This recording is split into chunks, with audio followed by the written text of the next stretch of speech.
Semuanya balik lagi sama gue di sini. Di video kali ini gue mau sharing tentang for loops teman-teman di Kotlin ya.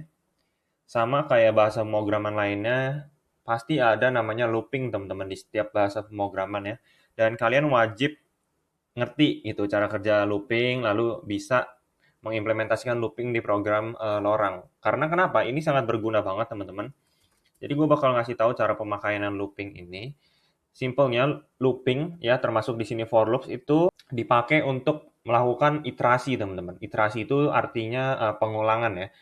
Jadi looping ini dipakai untuk melakukan pengulangan terhadap sebuah rentangan nilai, mau itu range, mau itu iterable object. Ya iterable object itu seperti array, list, dictionary atau map di Kotlin seperti itu.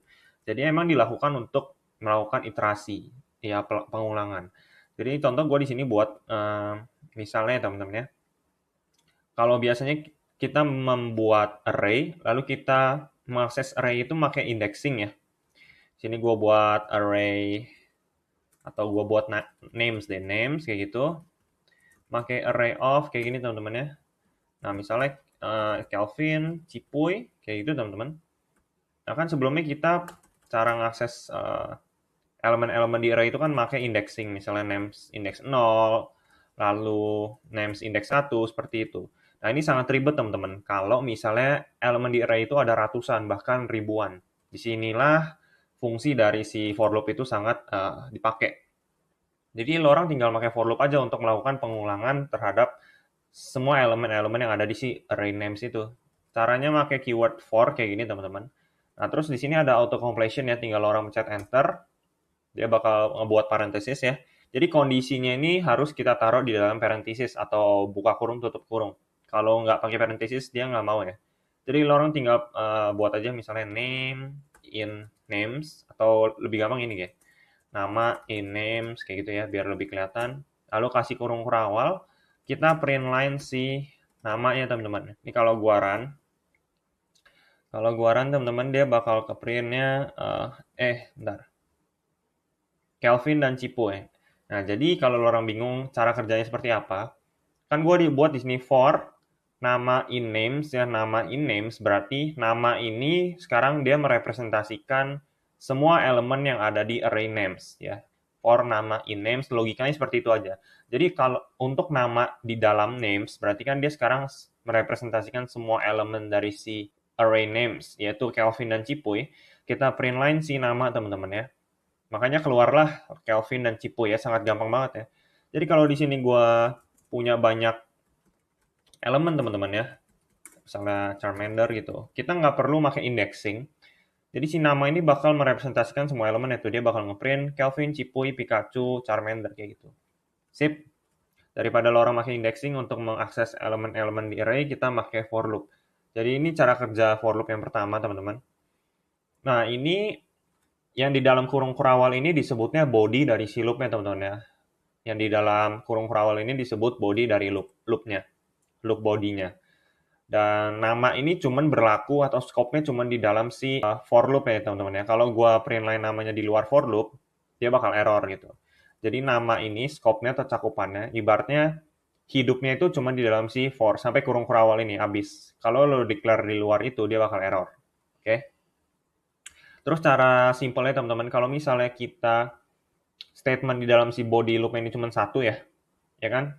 Cuma satu nih. Kita nggak perlu make kurung kerawal sebenarnya nggak apa-apa sih.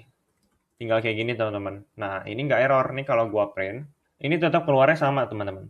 Jadi kalau misalnya di dalam body loop kita itu cuma ada satu baris statement, ya daripada kita pakai kurung kurawal, makan baris, mending kita buat aja jadi satu baris. Jadi ini namanya for one liner atau satu baris ya.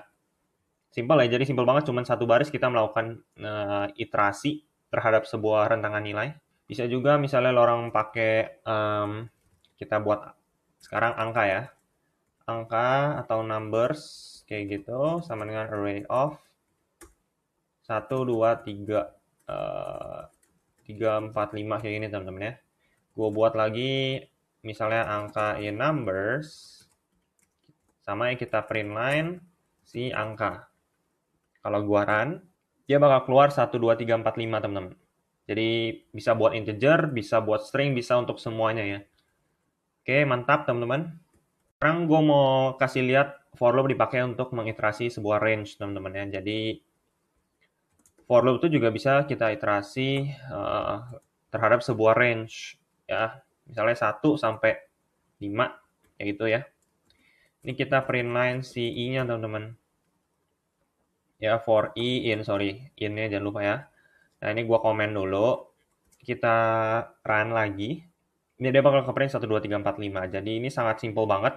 Daripada lo orang buat array seperti ini teman-teman, 1, 2, 3, 4, 5, kita buat range aja. Atau nanti range lo orang mau buat jadi array juga bisa sih. Ya ini pakai for loop untuk melakukan pengulangan terhadap sebuah range. Bisa untuk range, lalu gua coba sekarang pakai ini deh, biar lebih kompleks lagi teman-teman. Ada namanya function with index di Kotlin. Jadi kita index, value in misalnya names.withIndex. Ya ada namanya function with index kayak gini di Kotlin teman-teman. Fungsinya kita bakal lihat print line. Kita pakai string template ya. Index sama dengan value. Ya, jadi kalau gua run, dia bakal keluar 0, Kelvin, 1, Cipuy, 2, dan sekian teman-teman. Jadi fungsinya function with index ini bakal nempelin setiap elemennya itu sebuah indeks. Jadi indeks pertama ditempelin 0 sesuai indeksnya ya. Dan seterusnya. Jadi gue bisa tahu nih elemen ini indeks keberapa dan seterusnya seperti itu. Jadi for loop juga bisa dipakai untuk seperti ini teman-teman ya.